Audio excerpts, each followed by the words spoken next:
Let's talk about why Malcolm Rodriguez being the Detroit Lions' best linebacker is not a good sign, all right? Check out the Detroit Lions Talk playlist, thumbs up the video, share the video, subscribe to the channel, and the subscribe button is the bell icon button. Hit all notifications, increase your chance, get notifications, we go live or drop a video. And check out Detroit Lions Talk playlist. I mean, what was he, a 6th round pick? I know he was one of B. Taylor sleepers in the draft, and he was preaching it. You know, all we heard, we was talking about linebackers that's available in free agency, linebackers that's available trade even before Roquan Smith in the offseason. And all you continue to hear was the Detroit Lions from different insiders, reporters around the city of Detroit and the sports world was that the Detroit Lions were happy with their linebacker core. And ultimately, they stunned pat. I mean, they brought back Jared Davis. I mean, they brought back Alex Anzalone, which wasn't a bad depth player. He was a really solid starter last year, but we knew we needed to upgrade. You know, you look at the receiver and Josh Pascal. You know, those, compared to the need at linebacker was a luxury. It really was. And they need linebacker play, and linebacker play is too hard to find. Especially on the inside, it's too hard to find. Especially if you're going to run an odd front or even front. It's very, very hard to find those freaks. And you see the Commanders take, what was his name? I forget the dude's name out of Kentucky a couple of drafts ago. I forget the middle linebacker. Then you seen Arizona took my man. He got in a little bit of trouble out of Tulsa or two. Was it Tulsa, the linebacker? I forget his name. I loved both of them last year. Wouldn't have been mad if the Lions found a way to get both of those guys. That's where it's going. Freak athletic inside linebackers.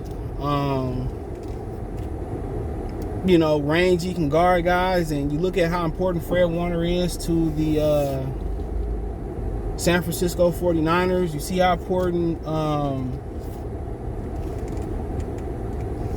how important Eric Kendricks is to the Minnesota Vikings success.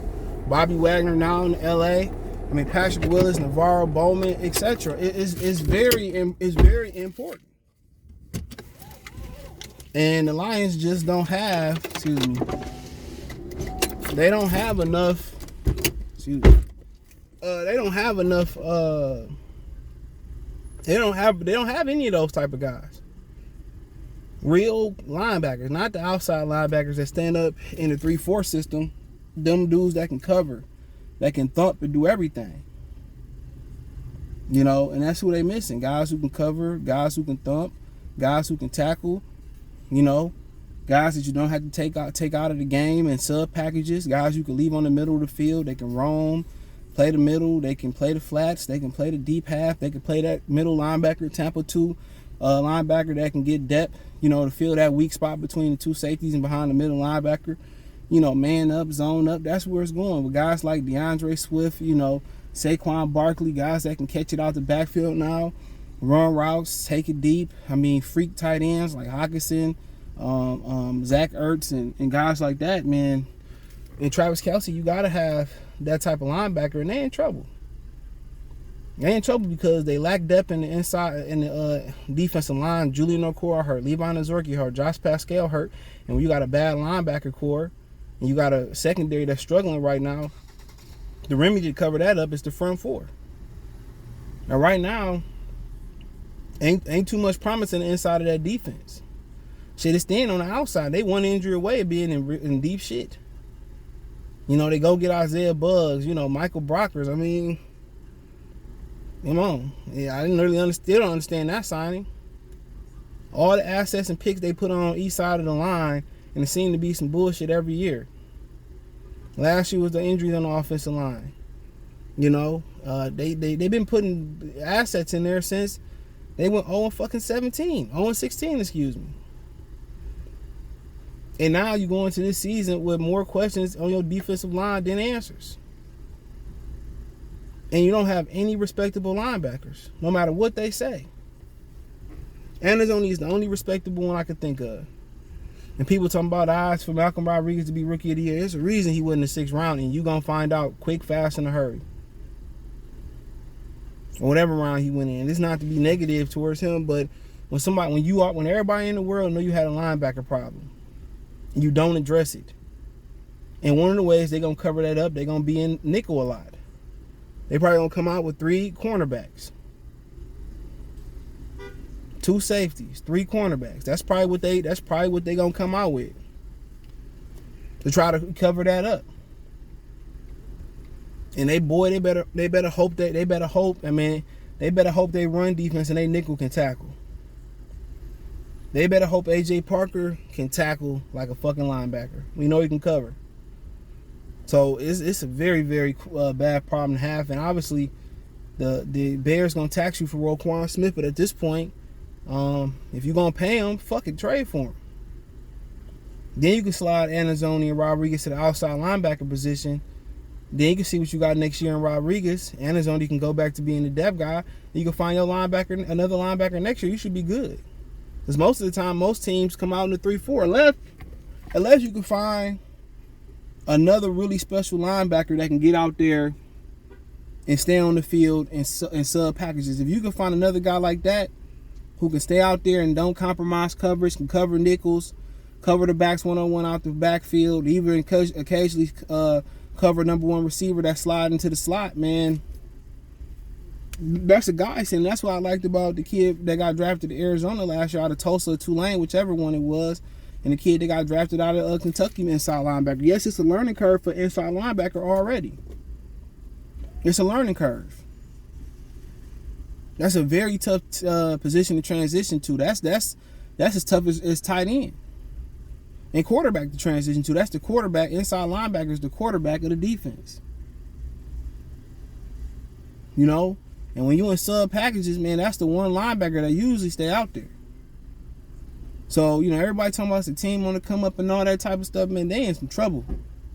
If Anzalone get injured, they're in a lot of trouble. So they should go out there and get Roquan Smith, and they should look out to go out there and get somebody else, to be honest. Hope somebody ass get cut. They better hope somebody ass get cut. If we being honest, man, that's not a good sign, bro. Where, what was it, Calvin Benjamin? Who was in there? I forget it. Calvin Shepard cussing out all the veterans, talking about you letting a rookie outplay y'all and this, that, and third. Come on, they just let you know everything. It's not a first-round rookie. Not a second-round pick. Not a third-round pick. Not a fourth-round pick. You talking about a 5th or 6th, 7th, whatever the fuck he was. Excuse my language. Rodrigo. It's the same thing Brad Holmes did to the receiver last year. You're going to bring in a quarterback that struggled with a team that damn near had everything the previous year. You're not going to give them no weapons. It don't make no sense. Everybody think, oh, you got to build to the trenches to be a championship team. Cincinnati proved that that's not to be true. All the time. Yeah, you got to have some dogs in there, but the Lions been building the trenches since Matthew Stafford was fucking drafted. From Riley Reef to Nick Fairley, then Dominican Sue, Willie Young, Jesus Christ, Larry Warford, Adrian Otto undrafted, somebody else I'm forgetting out there, Taylor Decker, Langston Tomlinson. Come on, you can go on and on and on about the amount of picks they've been there. Where the hell has it got you? Where the hell has it got you? Nowhere. And they have really, really lacked or been very scarce on the superstar end of things because you keep building through the trenches. And it's not working. At some point, you got to draft studs. Great offensive linemen, you can find them all through the draft. You got to find studs. You got to find big-time receivers, big-time linebackers, big-time edge rushers, big-time safeties, big-time cornerbacks, big-time running backs. You got to find studs. And right now, this team lacks studs on paper. They lack them. Once again, you can see you love DJ Shark and Josh Reynolds and Amon-Ra St. Brown. You love them 3. Jameson Williams. They the prime candidates to be the studs on this team, but who else gonna step up? You've been waiting on DeAndre Swift to step up forever. My mind, that clock ran out, didn't ran out. And shot clock didn't ran out in my mind. So if Michael Rodriguez could step in and be the exception and be one of those really, really good late round players, man, more power to him. But with the Lions' chances and luck, only how I get that validity is because Brad Holmes is a great evaluator of talent everywhere but the quarterback position, because he hasn't improved it yet. He has not improved it, but this thing's a lot of trouble. And in NFL, when they play the Lions, they're gonna put Anazzoni, and they're gonna take Anazzoni, and they're gonna take Rodrigo and whoever else the linebackers out there they got right now, unless they upgraded. What's that song? You make my world go upside down, round, round, round. Look at where this old lady just parked. You know what I'm saying? Come on, I'm gonna put the hoes in space and expose them. I'm gonna isolate and expose them, even in zone coverage. I'm throwing where they at. They gonna have to prove it. He a little boy, little guy too. You know what I'm saying? I see a lot of troubles on the defensive side. I see a lot of promise on the offensive side. But that's how the Lions is. They play good in offense one year. You're like, damn, if the defense can be solid, then next year the defense, be solid and the offense fall off. Then one of them few years you get defense and offense playing good, the punter and the fucking kicker and the special teams losing games. I done seen it all. Remember Sam Martin lost the game. I think that's what eventually got his ass cut. He lost the game on a punt at Ford Field. I forget what game that was, but I remember that he shanked the punt. This nigga booming 60, 70, 80-yard punts.